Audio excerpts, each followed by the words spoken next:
Ladies and gentleman, One Piece അല്ലെങ്കിൽ anime fans One Piece 1155 എപ്പിസോഡും കണ്ടു തീർത്തിരിക്കുകയാണ് ഫൈനലി. ഞാനൊരു എനിക്ക് തോന്നുന്നു കാർത്തിയും സോനുവും നമ്മുടെ റീലോഡ് മീഡിയയുമാണ് എന്നെ ഇതിലോട്ട് പുഷ് ചെയ്തത്. എസ്പെഷ്യലി കാർത്തിയും സോനുവും രണ്ടെണ്ണവും കൂടെ പറഞ്ഞ് വെറുപ്പിച്ചത്. ഞാൻ പണ്ട് തൊട്ടേ സോനുവൊക്കെ പണ്ട് ഞാൻ സ്കൂളിൽ പഠിക്കുന്ന സമയത്ത് തൊട്ട് അവൻ വൻ പീസ് എന്ന് തന്നെ നടക്കുമായിരുന്നു. ഞാൻ അപ്പോൾ നമ്മൾ മറ്റേ നരുത്തോ ഗ്യാങ്ങാണ്. അപ്പം ഞാൻ മരപ്പിച്ചിക്ക് പേടായിരുന്നു വാൻ പീസ് വരുത കപ്പലും കയറി നടക്കണം. എനിക്കാണെങ്കിൽ അങ്ങനത്തെ ഈ സെയിലർ പരിപാടിയൊന്നും വലിയ താല്പര്യമില്ല. അങ്ങനെ പുച്ഛിച്ച് വിട്ട ഒരു സീരീസാണ് ഈ പറയുന്ന സാധനം. കണ്ടു തുടങ്ങി. ഞാൻ ഒരു ദിവസം റാൻഡമായിട്ട് ഞാൻ ഇങ്ങനെ പറഞ്ഞ സ്ഥിതിക്ക് കാണാം എന്ന് പറഞ്ഞ് കാണുന്നു. എനിക്ക് വലുതായിട്ടൊന്നും ഇഷ്ടപ്പെടണമെന്നില്ല. ആദ്യമൊക്കെ ചുമ്മാ വരണ അവൻ്റെ ഒരു റബ്ബറും തേങ്ങയും അങ്ങനെയൊക്കെ കണ്ടിങ്ങനെ കുഴപ്പമില്ല. അങ്ങനെ അർലാങ്കിൻ്റെ അവിടെ എത്തുന്നു. കൊള്ളാം, ഒരു അത്യാവശ്യം നല്ല ഒരു ആർക്കാണെന്ന് ഞാനിങ്ങനെ മനസ്സിൽ സ്വന്തമായിട്ട് പറയുന്നു. കൊള്ളാം, അടിപൊളി. ഇങ്ങനെ പിന്നെയും കുറേ ഒരു ഡെസേർട്ട്, അത് സഹാറ മരുഭൂമി പോലത്തെ ഒരു സ്ഥലത്ത് വന്ന് വെള്ളം അങ്ങനെയൊക്കെ സാധനം. ഞാൻ വലിയ ശരി അതും അത് കണ്ടിട്ട് പിന്നെ അവർ നേരെ പറന്ന് ഏതോ മാനത്തുള്ള ഐലൻഡിൽ പോകണം. അവിടെ കുറേ ഒരു യമിനത്തിലെ പോലെ ഇരിക്കണ ഒരു വില്ലനും അതും കണ്ട് ശരി. പിന്നെ ഈ സാധനം വാട്ടർ 7 എന്ന് പറയുന്ന ഒരു ആർക്കിലോട്ട് എത്തി. അതിനുശേഷം ഞാൻ ഇതിൻ്റെ കടുത്ത ആരാധകരായി മാറി.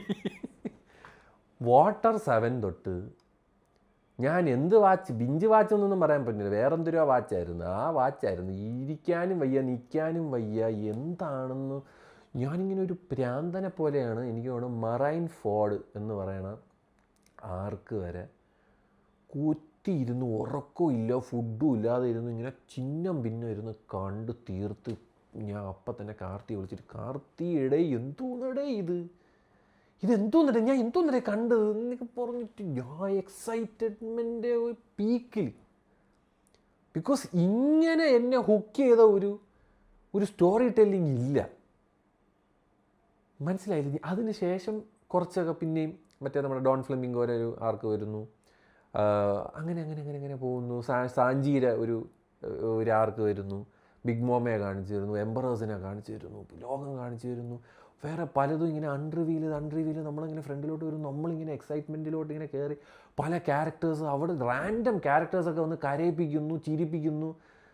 And I was like, what am I watching? ഇതെന്താ എനിക്ക് ഈ ഫീലിംഗ് വരുന്നത്? Why am I so hooked on to this show? And I still don't know the answer. അങ്ങനെ വന്ന് വാനോ എത്തി. വാനോ ഒരു വലിയ ലാഗ് പിടിച്ച ഒരു ആർക്കായിരുന്നു. ഇറ്റ് ഹാഡ് ഇറ്റ്സ് മൂമെൻറ്റ്സ്, ഞാൻ ഇല്ലെന്ന് പറയുന്നില്ല. കിഡിലും കുറേ സാധനങ്ങളുണ്ട് അതിൽ. മറ്റേ ഓടിൻ്റെയൊക്കെ ഒരു ബാക്ക് സ്റ്റോറിയും, അതിൻ്റെ ഇടയിൽ റോജറിൻ്റെ ആ ഒരു പോക്കും, ഇവർ ലാഫ്റ്റേലിൽ പോയിട്ട് അവരെന്തോ കണ്ട് അവർ ചിരിച്ച്. അവരെന്ത് കണ്ടാണ് ചിരിച്ചത്? അത് കാണിച്ചില്ല പട്ടികൾ. അപ്പോൾ തന്നെ നമ്മൾ പിന്നെ ഹുക്കായി. എന്ത് കണ്ടിട്ടായിരിക്കും അവരവിടെ ചിരിച്ചത്? എന്താണ് ലാഫ്റ്റേലിലുള്ളത്? എന്താണ് ജോയ് ബോയ് അവിടെ വെച്ചിരിക്കുന്നത്? അങ്ങനെ അത് കണ്ട് തീർത്ത് ഞാൻ പിന്നെ കുറച്ച് സമയം എടുത്തു. ഇയാൾ കുറച്ച് സമയം എടുക്കുന്നുണ്ട്. എനിക്കാണെങ്കിൽ മറ്റേ ഈ ഓരോ എപ്പിസോഡ് ഓരോ ആഴ്ച വെയിറ്റ് ചെയ്തിട്ട് കാണുന്ന പോലത്തെ ഒരു വെറുപ്പ് പരിപാടിയില്ല. പക്ഷേ എന്നിട്ടും 1/5 ഈ കഴിഞ്ഞ കുറച്ച് നാൾ മുന്നേ എഗ് ഹെഡ് കണ്ടു തുടങ്ങി. 3 ദിവസം കൊണ്ട് ഞാൻ തീർത്ത്. 3 ദിവസം കൊണ്ട് ഞാൻ എഗ് ഹെഡ് തീർത്ത്. അത്ര അടിപൊളിയായിരുന്നു എഗ് ഹെഡ്. എൻ്റെ അമ്മ, എഗ് ഹെഡിൽ എന്താണ് സംഭവിച്ചത് ഞാൻ ഇങ്ങനെ ആലോചിച്ചു. യൂഷ്വലി എന്ന് പറഞ്ഞാൽ ഇവർ ഐലൻഡിൽ പോയി കഴിഞ്ഞാൽ ആ ഐലൻഡിനെ ചുറ്റിപ്പറ്റിയിട്ടുള്ള കയോസും കാര്യങ്ങളും ആയിരിക്കും. എഗ് ഹെഡ് അങ്ങനെയല്ല. എഗ് ഹെഡിൽ നടക്കുന്ന കാര്യങ്ങൾ മാത്രമല്ല, അതിൽ കുറച്ച് ഞാൻ ഷാങ്ക്സിനെ കാണിച്ചു തരും, നമ്മൾ ഹാപ്പിയായി. അത് കഴിഞ്ഞിട്ട് ടീച്ച് എന്തിനാണ് ചെയ്യണമെന്ന് കാണിച്ചു തരും, കിഡ് എന്തിനാണ് കാണിച്ചതെന്ന് കാണിച്ചു തരും, ഗാർപ്പ് എന്താണെന്ന് കാണിച്ചു തന്നു. I was mind blown. And like I said, One Piece is not just about Luffy. ലൂഫിയുടെ ചോസൺ വൺ കഥയൊക്കെ തന്നെയാണ്. But it's not just about Luffy, it's about a lot of characters. That is why One Piece is my favourite anime in the whole freaking world. ഈ ലോകത്തിൽ തന്നെ എനിക്ക് ഏറ്റവും പ്രിയപ്പെട്ട anime ആവേണ്ട റീസണും അവരൊറ്റ കാര്യമാണ്. ഇത് ഒരാളെ ചുറ്റിപ്പറ്റിയിട്ടുള്ള കഥയല്ല. വൺ പീസ് എന്ന് പറഞ്ഞാൽ ലോകം തന്നെയാണ് ഇതിലെ മെയിൻ ക്യാരക്ടർ. ആ ലോകത്ത് എന്ത് സംഭവിക്കുന്നു, അതിൽ ആൾക്കാരെ കാണിച്ചു തരുന്നു. ആ ആൾക്കാർ അങ്ങനെ ഒരു ലോകമേ ഇല്ല, പക്ഷെ we are transcendent to that particular world. നമ്മൾ അവിടെ ഹുക്കായി കിടക്കുകയാണ്. നമ്മൾ അവിടുത്തെ ആൾക്കാർക്ക് വേണ്ടി കരയുന്നു, നമ്മൾ അവിടുത്തെ ആൾക്കാരുടെ സന്തോഷത്തിന് നമ്മൾ അവരെ കൂടെ നിൽക്കുന്നു. ലൂഫിയെ നമ്മൾ സപ്പോർട്ട് ചെയ്യുന്നു, അടിയടാ അവനെ എന്ന് നമ്മൾ പറയുന്നു. ആർക്ക് വേണ്ടി? ഒന്നിനുമില്ല. This thing is so nicely written man. ഇതിൻ്റെ റൈറ്റിംഗ് ആയിക്കോട്ടെ, ഇതിൻ്റെ അനിമേഷനും കാര്യങ്ങളൊന്നും അല്ല, ഇതിൻ്റെ writing, the core element of One Piece it's pure writing. ഈ ലോകം ക്രിയേറ്റ് ചെയ്ത് വെച്ചേക്കുന്ന സാധനങ്ങൾ, racism, discriminations and power, hierarchy, ഈ പറയുന്ന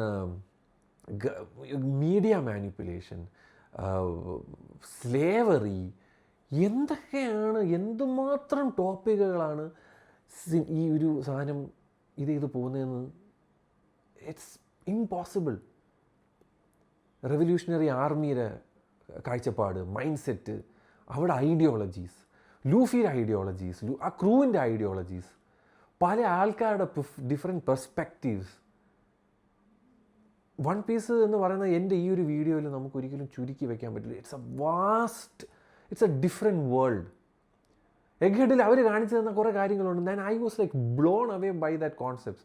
അതായത് ഈ ലോകം എന്തുകൊണ്ട് ഇങ്ങനെയായി, എന്താണ്, ആർക്ക് വേണ്ടിയിട്ടാണ്, എന്താണ് വൺ പീസിൻ്റെ ഒരു ചെറിയ ഹിൻ്റ് അവർ കാണിച്ചു തന്നിട്ടുണ്ട്. എന്താണ് ഡി എന്ന് പറയുന്ന സാധനത്തിന്, എന്തിനാണ് മങ്കി ഡി, ആ ഡി എന്ന് പറയുന്ന സാധനത്തിന് എന്തുകൊണ്ട് ആൾക്കാർ പേടിക്കുന്നു. There are lot of questions. And എനിക്ക് അതിക്കും മേലെ ഞാൻ എഗ് ഹെഡ് കണ്ടതിന് ശേഷം എനിക്ക് ഇപ്പോൾ കാണാൻ ആഗ്രഹമുള്ളൊരു സാധനം എന്ന് പറഞ്ഞാൽ വോയിഡ് ഹിസ്റ്ററിയാണ്. 800 വർഷം പഴക്കം പണ്ട് എന്താണ് സംഭവിച്ചത്, ബിഗിനിങ് ഓഫ് വൺ പീസ് എന്തായിരുന്നു, ഫസ്റ്റ് പൈററ്റായ ആ ജോയ് ബോയ് ആരാണ്, why did he become the first pirate in the world. I want to know that story. അതെന്തെങ്കിലും ഓടെ എഴുതുമെന്ന് എനിക്ക് അറിഞ്ഞൂടാ, but I so badly want to know that. Just imagine, 800 വർഷമായിട്ട് ഏതോ ഒരുത്തൻ അവൻ പറഞ്ഞതാണ് 800 വർഷം പഴക്കം. അത് അറിയാനുള്ളൊരു ആകാംക്ഷ ക്രിയേറ്റ് ചെയ്തതാണ് ഒരു ഫിക്ഷണൽ സാധനം. ആ സാധനം ഇങ്ങനെ ഹുക്കാവുകയാണെങ്കിൽ ജസ്റ്റ് ഇമാജിൻ എന്താണ് ഞാനിവിടെ പറയാൻ ശ്രമിക്കുന്നതെന്ന്.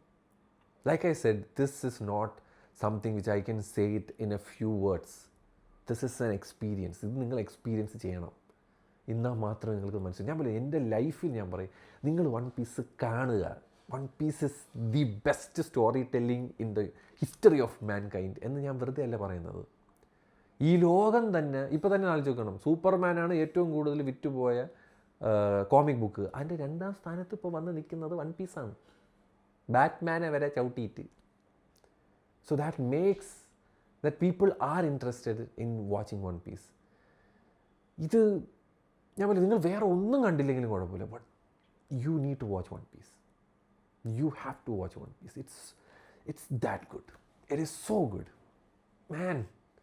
എനിക്ക് ഒരിക്കലും live action, I cannot accept One Piece in live action. It's blunder in my opinion.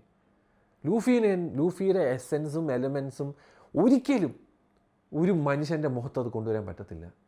ലൂഫിയുടെ ചിരി ഒരു മനുഷ്യന് കൊണ്ടുവരാൻ പറ്റില്ല. ആ ചിരിക്ക് ഒരുപാട് മീനിങ്സ് ഉണ്ട്. ലൂഫി ചിരിച്ചു കഴിഞ്ഞാൽ അത് നമ്മുടെ മനസ്സിൽ തട്ടും. ലൂഫി ഗിയർ 5 കാണിക്കുന്ന കാര്യങ്ങൾ നമ്മൾ ചിരിച്ചുകൊണ്ടാണ് കാണുന്നത്. ബാക്കിയുള്ള നമ്മൾ കണ്ടല്ലോ, ഡ്രാഗൺ ബോൾസിലൊക്കെ മറ്റേ ട്രാൻസ്ഫോർമേഷൻ ആയി കഴിഞ്ഞാൽ അവിടെ അടിയാണ്, മുഖം മറ്റേതാണ്, ഇങ്ങനെ ചുറുക്കി വെച്ച് ഈടി. നരൂത്തോ അങ്ങനെ തന്നെ. ബട്ട് ലൂഫി പവറപ്പ് ചെയ്യുമ്പോൾ നമ്മുടെ മനസ്സിൽ സന്തോഷമാണ്. നമ്മൾ ചിരിച്ചുകൊണ്ടാണ് അത്രയും വലിയ സത്വത്തിനെയൊക്കെ ആയിരിക്കും അടിക്കണം. പക്ഷേ നമ്മളെ ചിരിപ്പിച്ചുകൊണ്ട് അങ്ങനെ കാണിക്കുന്നൊരു അങ്ങനെ ഒരു ക്യാരക്ടറിനെ ഞാൻ എൻ്റെ ജീവിതത്തിൽ കണ്ടിട്ട് പോലുമില്ല. ഞാൻ പോലെ One Piece is a feeling, it's an emotion. റാൻഡമായിട്ടുള്ള ക്യാരക്ടേഴ്സൊക്കെ വന്ന് നമ്മളെ കരയിപ്പിക്കും, നമ്മളെ ചിന്തിപ്പിക്കും. റാൻഡം ഒരു 10 എപ്പിസോഡൊക്കെ ആയിരിക്കും വരുന്നത്. അതും പോട്ട് എൻ്റെ ഏറ്റവും ഫേവറേറ്റ് ക്യാരക്ടർ ഷാങ്ക്സ് ആണ്. ഷാങ്ക്സ് ഈ 1155 എപ്പിസോഡിൽ ഇവിടെ ആകെപ്പാടെ 25 എപ്പിസോഡിൽ എന്തേ ഉള്ളൂ, വളരെ കുറച്ചേ ഉള്ളൂ. എന്നാൽ പോലും the impact Shanks has created is entirely different things. Shanks ആരാണ് നമുക്ക് എപ്പോഴും അറിയത്തില്ല. വില്ലനാണോ, നല്ലവനാണോ, ചീത്തവനാണോ, ഗ്രേ ഷെയ്ഡാണോ, നോ ഐഡിയ. ഞാൻ പറയും, it's another world. It's A beautiful world. it's something which I can't express in my words. Again, I'm telling you. Karthi, Sonu, Ebin, Reload Media, thank you so much. നിങ്ങൾ 3 പേരുമാണ് എന്നെ ഇതിലോട്ട് പെടുത്തിയത്. ഞാനും ഇപ്പോൾ നിന്നെയൊക്കെ പോലെ ഓരോ എപ്പിസോഡിന് ഇനി വെയിറ്റ് ചെയ്തിരിക്കണം. അതിനും ഒരു നല്ല നന്ദിയുണ്ട്. മിക്കവാറും ഞാൻ മറ്റേ മാങ്ക വായിച്ചും തുടങ്ങും. എനിക്ക് മറ്റേ ഈ ആഴ്ച തോറും വെയിറ്റ് ചെയ്യണ പരിപാടി ഭയങ്കര പാടാണ്. But still I will do that for just one thing, that is of One Piece. ഇതാണ് എനിക്ക് പറയാനുള്ളത്. നിങ്ങൾ കണ്ടിട്ടില്ലെങ്കിൽ you are missing out the best story telling ever. ഒരുപാട് പേര് ഇതിനെ വിമർശിക്കും, ഒരുപാട് പേര് അത് അല്ലെന്ന് പറയും. ബട്ട് എൻ്റെ കാഴ്ചപ്പാടിൽ ഞാൻ ഒരുപാട് സാധനങ്ങൾ കണ്ടിട്ടുണ്ട്, ഒരുപാട് ഫ്രാഞ്ചൈസീസ് ഫോളോ ചെയ്തിട്ടുണ്ട്. I even live in DC and Marvel world. എന്നിട്ട് ഞാൻ പറയാം, nothing can come closer to One Piece. It has life, it has values, it has lot of things. അതാണ് ഞാൻ പറയുന്നത്. എനിക്കിത് it can be expressed in words. നിങ്ങൾ കണ്ട് feel ചെയ്യണം എന്ന് പറഞ്ഞുകൊണ്ട് ഞാൻ പോകുന്നു ഗൈസ്. I loved it. നിങ്ങളും വൺ പീസ് ഫാൻസ് ആണെങ്കിൽ താഴെ നിങ്ങളുടെ എന്തെങ്കിലുമൊക്കെ രേഖപ്പെടുത്തുക എന്ന് പറഞ്ഞുകൊണ്ട് ഞാൻ പോകണം. പിന്നെ വാഴ 2ൻ്റെ ഒരു മുട്ടൻ കോമഡി ഞാൻ കാണുന്നുണ്ട് കേട്ടോ. വാഴ ഞാൻ മറ്റേ ഫസ്റ്റ് വാഴ 1 ഇറങ്ങിയ സമയത്ത് സെക്കൻഡ് പാർട്ട് ഞാൻ ആലോചിക്കുന്നത് എന്തിനാണെന്നോ ഞാൻ കോപ്പ പറയാൻ പോകുന്നത്. ഞാൻ അത് എന്തുകൊണ്ട് പറയാൻ പോകുന്നത് കഴിഞ്ഞാൽ ആ ഒരു സമയത്ത് ഞാൻ ഇപ്പോഴും ഉണ്ട്. ഏതൊരു സിനിമ ഇറങ്ങിയാലും സെക്കൻഡ് പാർട്ടിൻ്റെ ഒരു കാര്യമില്ലാതെ ചെയ്തത്. അപ്പോൾ ഞാൻ അന്ന് ആ ഒരു ഇത് വെച്ചിട്ടാണ്, ഇതിന് സെക്കൻഡ് പാർട്ട് വേണ്ട, ഇതിന് സെപ്പറേറ്റ് ആയിട്ടൊരു പടമായിട്ട് ഇറക്കിയാലും കുഴപ്പമൊന്നുമില്ലല്ലോ, ഒരു ഡിഫറെൻറ്റ് സ്റ്റോറി, ഇതിന് ഡിഫറെൻറ്റ് ടൈറ്റിൽ, അങ്ങനെ ചെയ്താലും മതിയായിരുന്നു. ബട്ട് ഞാനതെന്തിനെന്ന് പറഞ്ഞെന്ന് ഞാനിപ്പോൾ കേൾക്കുന്നത്. മറ്റേ എന്തിനാ പറയുമല്ലേ, വാവിട്ട വാക്കും മറ്റതും പിടിച്ചാൽ കിട്ടൂല. അപ്പോൾ എന്തിനാണെങ്കിലും but like I said it's okay, I don't mind. ഞാൻ നമ്മൾ എത്രയോ എന്തിനൊക്കെ പറയണം. യാതൊരു പോലീസ് തന്നെയാണ് ഒരു അബദ്ധം പറ്റാത്തില്ലേ, അതേപോലെ പറ്റിയൊരു അബദ്ധം അത്രയേ ഉള്ളൂ. അബദ്ധമല്ല, ഞാൻ എനിക്ക് ആ ഒരു സമയത്ത് അങ്ങനെ തോന്നി പറഞ്ഞതേ ഉള്ളൂ. നമ്മൾ മനസ്സിൽ തോന്നണ പറയണേ, അല്ലാതെ എഴുതി വെച്ചിട്ട് മറ്റേ കൊണയടിക്കണേ അല്ല. Full coming out from the heart, മനസ്സിലായ? No cut and paste. വെറുതെ കട്ടൊക്കെ ചെയ്യാറുണ്ട്. എനിക്ക് ഞാൻ കട്ട് ചെയ്യാനുള്ള സാധനമായിരുന്നു. പിന്നെ ഞാൻ വിട്ട് കയറണേ ഏറല്ലേ, കുറച്ച് കഴിയുമ്പോൾ ഇറങ്ങാം. ശരിയെന്ന്